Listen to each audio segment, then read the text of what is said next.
Shiurim and Brocha. We're picking up from the Tzav Vziruz, 26th chapter, fascinating chapter. Tremendous insight on the thinking of a tzaddik. He talks about something we do every week, Shalosh Seudos, the third meal on a Friday, on a Shabbos afternoon. He calls it the weekly Yom Kippur. He says, it amazes me, says the Rebbe, it amazes me why people don't get as excited about the weekly Shalosh Seudos, the third meal of the Shabbos afternoon, as they do about Kol Nidre. Now, to us pedestrians, Kol Nidre is the highlight. Everyone comes into Yom Kippur after Rosh Hashanah, and prepared and ready and hoping and pleading. Zok the Rebbe, Kol Nidre, Shalosh Seudos. Saying, why don't you get that feeling for Shalosh Seudos? Most people come to Shalosh Seudos, pass me the herring, let's sing a song. He says, it has sometimes happened to me at a Shalosh Seudos that I don't know where I've been until now. I feel, says the Rebbe, as if I've been hidden away somewhere. Or that perhaps I've hidden myself from facing Hashem. And suddenly here I am in Shabbos, at Shalosh Seudos, at this most holy moment of the Shabbos day. And I'm standing before Kaviyuchel Hashem face to face. I feel that Hashem is then looking straight at me, in my kishkis, in my soul, in my heart. And his awareness penetrates right through every part of my being. His awareness is there, and it's penetrating the vision. It seems to spot and bear witness to all my faults. Piasetzner Rebbe. He says, I stand there and I feel Hashem's gaze going through the inventory of all my faults. I'm gripped with shame and terror. I would try to hide myself amongst a crowd of people, says the Rebbe. Maybe under the table. I'll hide under the table. But where can I hide from Hashem? Just listen to this. They said, I'm so in God's gaze. What am I? Who am I? Wherever I hide, says the Rebbe, there you are, Hashem. My secret refuge is filled with your presence. I have no place to hide because you are everywhere. And when I reach the singing of the Mizmor LeDavid, right? I shall not fear, for you are with me. Ki ato imude, you're with me. Says the Rebbe that my tongue freezes and I'm unable to continue. Ki ato imodi. Ato Hashem is your. I use that I'm so frightened. How dare I leave the circle, the shelter of my shame, to identify with Hashem and say, Ato imudi. Hashem is with me. Who am I to be that Hashem should be with me? The anivus, the humility of the Rebbe. Where did I come to even talk like that? That Hashem is with me. Who am I? At that moment, I feel that Kaviyuch Hashem is looking upon me with a censoring pity at the Rachmanis of mir. that it eats up my heart and stings me, stings my whole body. And sometimes, says the Rebbe, I am overwhelmed by such shame that I almost lose all my spirit, all my koyach. I can't do this. I then clearly see that I fall into a low place. Whatever good points I may have are nothing when experiencing Kaviyuchel Hashem's presence. We're talking here someone who sat and learned his whole day. His whole life was about Yenim, about other people, to help them and to give them spiritual leadership. And at Shalashudis, he would feel so inept to come even close to thinking that he deserves to be in the presence of Hashem.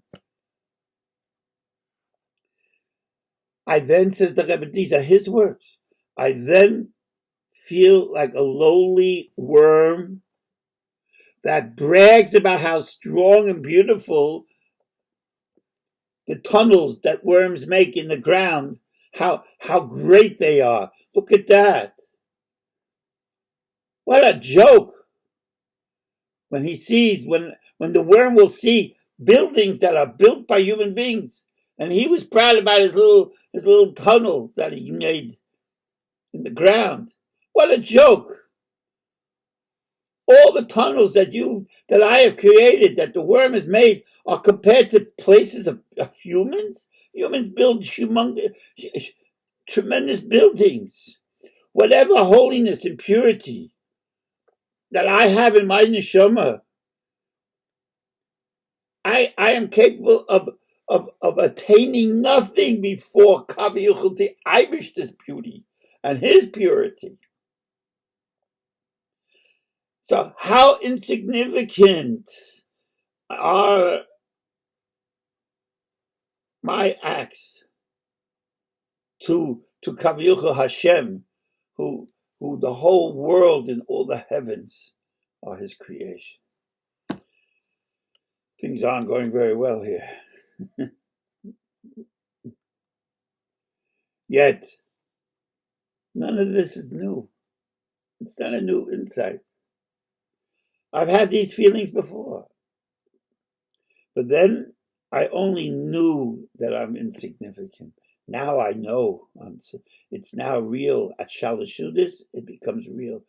Because I feel the moment of the day turning into the night, the vulnerability, the total kedusha that is a Shabbos. I feel it at that moment, how holy, how special it is to be a Yid who has a feeling for these, for Kaviyuch de Eibishter. Hashem's presence is right before me, pressing at my very being.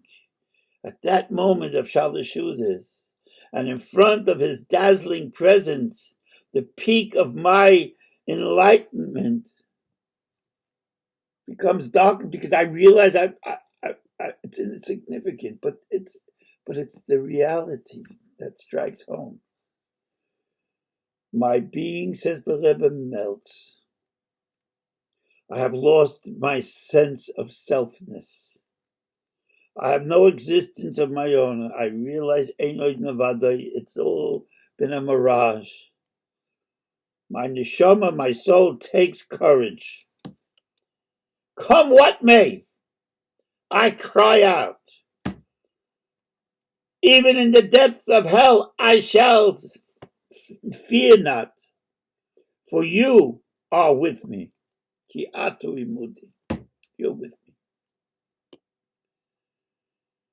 The Rebbe gives an example. He says that there was a foolish child of a king who calls to his father while he's playing with his gang, his group of idiots, of fools, the chevra. won't the king come to fetch him? Of course, even though he's a fool. But the father, the king, despite his high esteem, will come and fetch his child. The child may not be worthy of royal treatment, says the Rebbe, but rather than risk shaming the king's name and his reputation, the king will respond to the child's cry. Says the Piasetzner Rebbe, before the war in Russia and Warsaw, that's how I feel. Whether you save me or not, my heart yearns to be close to you, Hashem. I make mistakes, but I ache to be with my Father. I want to call you by your name. It's so pleasant for me. My entire being cries out to Hashem. My soul may be darkened, Kabiyachol Hashem. I'm sorry. And it might be filled with impurity. Yes, that's not that bad. Still, you, Tata, Father, you'll come and rush and comfort me. How can you stand as your divine name is being shamed when from the lowest place I'm crying out, Tata, Father, come and save me, help me. Even in the depths of hell I shall not fear, for you are right there with me. Each Shalashudas is different, says the Rebbe. Sometimes I only feel broken-hearted. Sometimes also the ensuing self-encouragement that Hashem will pull me up. He'll take me out. And when we are singing the Zmiros, Ein Kelokeinu, there is none like our God, my soul, my neshama, always becomes strengthened. Ein Kelokeinu. I know I'm sitting there doing, who am I? Ein Kelokeinu, I can call God. There's nothing like God. So I become strengthened. And I feel contented, not out of any feeling of self-fulfillment. I haven't done anything yet. Just out of the privilege to serve Kabiyuchel Hashem. He has appointed me, Hashem has appointed me, appointed you, appointed every Yid. He's appointed us, and out of no merit of our own, we have been given the position to declare His greatness, His oneness of creation. So my brokenheartedness is thus transformed into bliss. I know I was broken, I know, but I have a job. Despite all that, Hashem has given me a tikkun. I'm here to declare before all creation, to the heavens and to the earth, to humans, to creatures, even the dust under my feet. I'm telling you, I'm screaming and I'm crying. Listen, Ein Kelokeinu, Atu, Hu Kelokeinu. You are my God. You are my master. Finally, when the Shabbos has passed its climax and the candles are brought in to light up the night, in other words, when we're finished and we're saying Havdalah,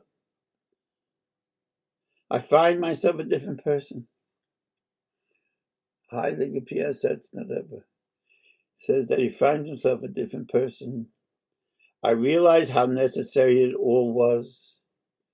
That the brokenheartedness at the beginning, and the bliss that came afterwards are one process, one sense of purification, one act of kedusha. So I continue to wonder why people don't get it, why they don't get excited about going to the weekly Shalosh Seudos as they do when they go to Kol Nidre.